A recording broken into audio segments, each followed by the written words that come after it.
Javé, também conhecido como Yahweh, Yehová, Jeová, El, Eloá, Elohim, Allah, tetragrama, ou simplesmente Deus, certamente é a divindade mais popular de todos os tempos, que resistiu à erosão de milênios, que permaneceu ao longo de diversas reformulações da sociedade humana.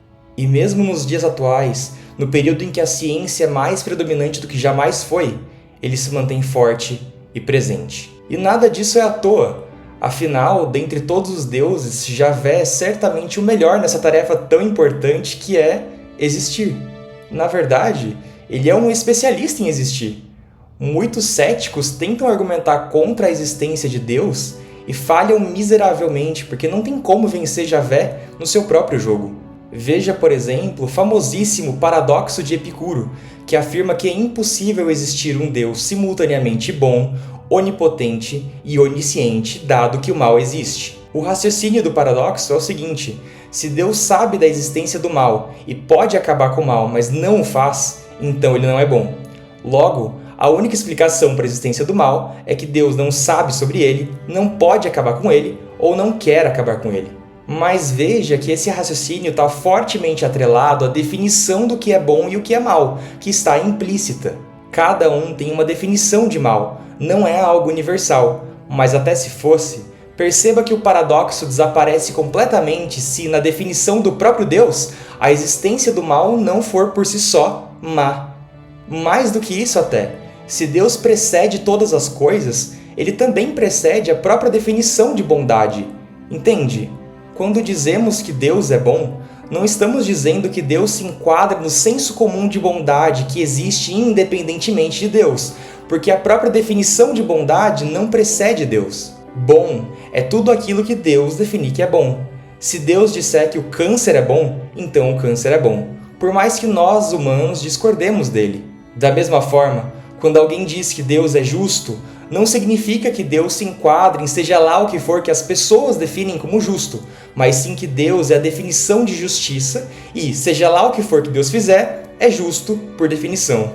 Nesse sentido, dizer que Deus é bom ou que Deus é justo é equivalente a dizer que Deus é Deus, é tautológico.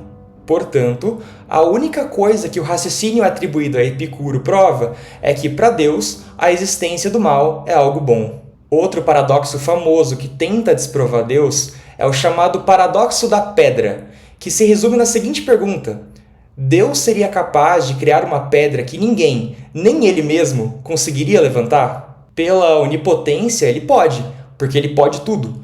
Mas ao criar essa pedra, ele já não seria mais onipotente, porque agora existe uma coisa que ele não pode fazer, que é levantar a bendita pedra. Como a resposta para essa pergunta é simultaneamente sim e não, o que o pessoal costuma concluir disso é que um ser absolutamente onipotente não pode existir. Porém, existe uma camada extra nesse paradoxo, um paradoxo dentro do paradoxo, porque Deus pode ser logicamente inconsistente. Se não pudesse, não seria onipotente. Logo, Deus é simultaneamente capaz e incapaz de criar a tal pedra, e não tem problema nenhum com isso, porque ele é onipotente. Mas também existem outros malabarismos mentais para desviar desse paradoxo. Por exemplo, redefinir a palavra onipotência para englobar apenas aquilo que não gera paradoxos lógicos. Em geral, como todo silogismo depende de definições, e Deus também, por definição, precede todas as outras definições, é impossível encontrar um silogismo que desprove Deus, já que as definições implícitas sempre poderão ser repensadas de modo a invalidar qualquer raciocínio problemático. Além disso, existem só duas formas de se provar que algo não existe. A primeira é listar tudo o que existe e mostrar que esse algo não está lá, e a segunda é aquilo que é conhecido por redução ao absurdo, ou prova por contradição, em que a ideia é assumir que essa coisa existe e demonstrar que essa premissa de existência implica numa inconsistência lógica, isto é, um absurdo. O paradoxo da pedra é só um exemplo de redução ao absurdo, mas veja que quando se trata de Deus, nenhuma dessas abordagens funciona, porque somos incapazes de listar tudo que existe no universo, é claro, e Deus pode ser logicamente inconsistente por definição, assim como o que acontece no paradoxo da pedra. Portanto, é impossível provar logicamente, filosoficamente, que Deus não existe. Existem outras tentativas mais científicas de se desprovar Deus que eu chamaria de pegar ele no pulo. Veja, é muito fácil desprovar a existência de um Deus que promete coisas demais. Se ele fala que vai trazer chuva toda vez que eu fizer uma dança, vai chegar um dia que eu vou fazer a dança e não vai chover. Aí pronto, pegamos ele. Não existe. Se ele fala que vai me punir toda vez que eu comer banana de madrugada, vai chegar um dia que eu vou comer banana de madrugada e não vai acontecer nada. Aí já era. Não existe. O problema é que Javé é ardiloso e inconsistente. Ele só promete que vai agir no mundo material se ele quiser. Isto é, se a gente pedir chuva e não chover, só significa que ele não quis e não que ele não existe. Essa inconsistência o torna extremamente difícil de provar ou desprovar pelo método científico que é baseado em repetição. E para piorar, todas as outras coisas que ele promete se encontram após a morte, num lugar do qual ninguém pode voltar para comprovar. Ele é um especialista em desviar de provas de não existência. Em outras palavras, um especialista em existir. Se você tentar desprovar Deus, você vai perder, e perder feio. E mais, de tanto tentar e falhar, você pode até acabar convencido de que ele existe. É loucura, mas acontece com mais frequência do que você imagina. Por isso é que eu acredito que o principal problema com ateus em geral é que eles caem muito fácil na armadilha de tentar provar que Deus não existe. Na minha visão, a abordagem mais sensata para um ateu é focar na relevância de Deus e não na sua existência. A pergunta correta não é se Deus existe ou não, mas sim por que você deveria servi-lo. Para a maioria das pessoas, mesmo que elas não admitam, tudo o que importa é material. As pessoas querem saúde, dinheiro, segurança, satisfação, autonomia, bons relacionamentos, e nada disso depende estritamente de divindade nenhuma. Se crer em Deus fosse necessário para ter saúde, dinheiro, bons relacionamentos ou qualquer outra coisa relevante, isso seria claríssimo para todo mundo, seria nítido, óbvio e, é claro, estatisticamente comprovável, e seria uma prova inequívoca da relevância da crença em Deus. Mas inúmeras pesquisas já foram feitas e não é isso que se verifica na realidade. Convenhamos, seria muito fácil verificar que todos os ateus são pobres e morrem antes dos 30 anos se esse fosse o caso, certo? Deus pode até existir e ser o cara que dá riqueza aos ricos e saúde aos saudáveis, mas é fato que ele não faz isso só pelos crentes. Por outro lado, se é Deus que causa doenças e sofrimento, também é fato que ele pune tanto crentes quanto descrentes. A única conclusão razoável olhando para a realidade é que Deus, se existir, ou faz e causa tudo, absolutamente tudo, ou não faz nada. Mas do ponto de vista prático, do nosso ponto de vista, essas duas coisas são equivalentes. Portanto, Deus é irrelevante. Entende? Não me importa quem faz chover, o que me importa é que chova. Não importa quem me dá saúde ou dinheiro, o que importa é ter saúde e dinheiro. Vamos fazer um pequeno exercício mental aqui para ilustrar o que eu quero dizer. Imagina o Deus da gravidade, que a gente vai chamar de Newton. Veja bem, não é Newton. Newton é um físico. O Deus da gravidade é o Newton. Toda vez que você solta um objeto no ar, quem pega esse objeto e o arrasta até o chão é o Newton. É isso que ele faz. Se o Newton decidisse não agir, as coisas flutuariam. Mas ele é consistente. É ele que te mantém no solo, é ele que mantém a Lua girando em torno da Terra. Tudo isso é ele que faz. É óbvio que Newton é um deus extremamente importante, e é fácil provar que Newton existe. Basta olhar para a gravidade. Solta uma maçã no ar, ela vai direto para o chão. Mas as coisas não se movem sozinhas. Como elas sabem que tem que fazer isso? Alguém tem que mover elas ou dizer para elas se moverem. E esse alguém é Newton. Portanto, a prova da existência de Newton é o fato das coisas caírem quando a gente solta. Assim como Javé, é impossível provar que Newton não existe. E é fato que o que Newton faz é essencial para a humanidade. Mas o ponto é, A gente tem algum motivo para louvar, adorar e ser devoto a Newton? Não, né? O que importa é as coisas caírem quando tiverem que cair, mas quem faz elas caírem não importa. Se as coisas caíssem só para quem adora Newton, aí seria diferente. Mas não, as coisas caem para todo mundo. Então, tanto faz o Newton. E com Javé é mais ou menos a mesma coisa. O que diferencia Javé de Newton é a promessa da vida após a morte.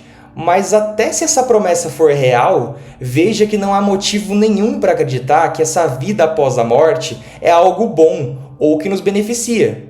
Está escrito no Evangelho segundo Mateus, capítulo 25, e também em vários outros lugares, por exemplo, Atos, capítulo 24, João, capítulo 5, e até no Velho Testamento, no livro de Daniel, capítulo 12, que todos serão ressuscitados, justos e injustos.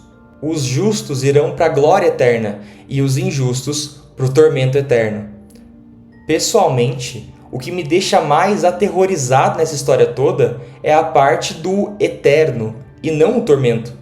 Para mim, dá na mesma, a glória eterna ou o tormento eterno. O que eu realmente queria era não ser ressuscitado.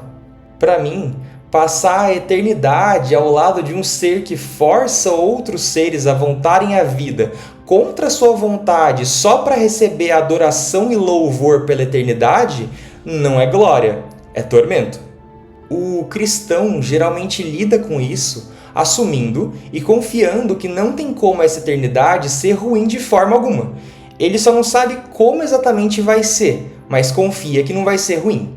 Mas isso já é uma questão de fé, uma premissa que foi assumida e não algo inferido. Inclusive, já que estamos falando de cristãos, vamos refletir um pouco sobre como um Deus tão omisso e irrelevante tem tantos seguidores. Como ele tem tanto impacto e tanta influência? Bom, existem várias práticas comuns da fé que funcionam como artifícios para escapar do problema da irrelevância e argumentar que Deus tem efeito na vida cotidiana sim. Por exemplo, aquilo que eu chamo de análise a posteriori. Depois que a coisa já aconteceu, a pessoa atribui a causa daquilo a Deus, mas só quando já sabe que é algo bom. Se é algo ruim, aí não foi Deus, aí foi qualquer outra coisa. Imagina que eu sou demitido do meu emprego. Até aí não foi Deus que fez isso, porque até então isso é um acontecimento puramente ruim. Mas no momento em que eu encontro um emprego muito melhor do que eu tinha antes, aí pronto, agora foi Deus, porque agora isso é bom. Outra coisa comum é falar por meio de afirmações não testáveis. Por exemplo, imagina que eu perdi um avião e esse avião sofreu um acidente e caiu. Então eu digo que foi Deus que me fez perder o avião para me poupar. Um livramento. É clássico. Ou até algo mais forçado. Imagina que eu perdi o avião e ele nem caiu, mas eu assumo que foi Deus que me fez perder de qualquer jeito, porque se eu tivesse embarcado, aí ele teria caído. Livramento igual, entende? É claro que não tem como saber o que aconteceria no cenário que não se realizou. Então a pessoa assume o que ela quer daquilo ali para corroborar com uma fé que ela já tem por outros motivos. Outro tipo de afirmação não testável clássica é jogar com as probabilidades. Por exemplo, imagina que eu sou um pastor num culto lotado com 600 pessoas, digamos. Aí eu digo que Deus vai fazer alguma obra na vida de alguém ali. E essa obra pode ser qualquer coisa. E essa pessoa não está nem bem determinada. A probabilidade de acontecer alguma coisa boa na vida de pelo menos uma daquelas pessoas é altíssima. Então é claro que cada pessoa ali vai imaginar que esse alguém que eu mencionei é ela. Mas até se não acontecer nada com ela especificamente, o que eu disse não será invalidado, porque nesse caso assume-se que algo aconteceu mesmo, mas com outra pessoa. E até se não acontecer nada com ninguém naquele dia, eu também não especifiquei quando seria. Então, desde que aconteça algo de bom com alguém entre mais 600 pessoas em algum momento ao longo dos próximos 50 anos, eu não terei mentido. Percebam um padrão aqui. todos esses discursos são discursos desbalanceados, em que Deus sempre ganha, de modo a proteger Deus de alguma forma. É assim que funciona. E para concluir, vale um pequeno disclaimer agora. Por favor, não me entenda mal. Eu não sou contra a crença em Deus, nem contra religiões, nem contra igrejas, nem contra cristãos. Eu sou totalmente a favor. Não só a favor da liberdade de crer, mas a favor da crença em si. Mesmo que Deus seja inexistente ou irrelevante, eu acho que a crença em Deus é necessária, porque só Deus responde algumas das questões existenciais mais profundas do ser humano, e só Deus é capaz de controlar quem não tem nada a perder. Mesmo que eu não creia em Deus, eu desejo e preciso que aquele cara que não tem nada a perder e poderia me prejudicar demais se percebesse que não tem nada a perder, creia. Deus deve existir. Nós, humanos, precisamos de Deus. Mesmo que ele não exista, tem gente que precisa crer que ele existe. Mesmo que ele não faça nada, tem gente que precisa crer que ele faz. Deus mesmo não precisa existir, mas a crença em Deus deve existir.